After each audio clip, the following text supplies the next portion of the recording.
India ഇപ്പോൾ വളരെ പ്രതിസന്ധിയിലാണ്. തുടർച്ചയായി 2 പരാജയങ്ങൾ ഏറ്റുവാങ്ങിയിരിക്കുന്നു. ഞാൻ മാച്ച് കാണാൻ വരുന്നില്ല. എന്റെ അച്ഛൻ പറയുന്നത് ഇന്ത്യ ഇതുവരെ ജയിച്ചില്ലല്ലോ. ഉണരേണം വേഗം നേരിതാ, ഉഷിരോടെ പൊരുതും പോരിതാ പോരിതാ.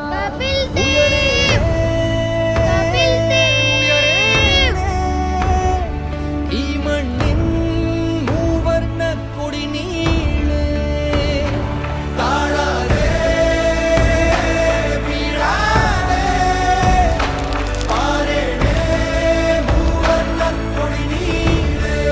We fight till end.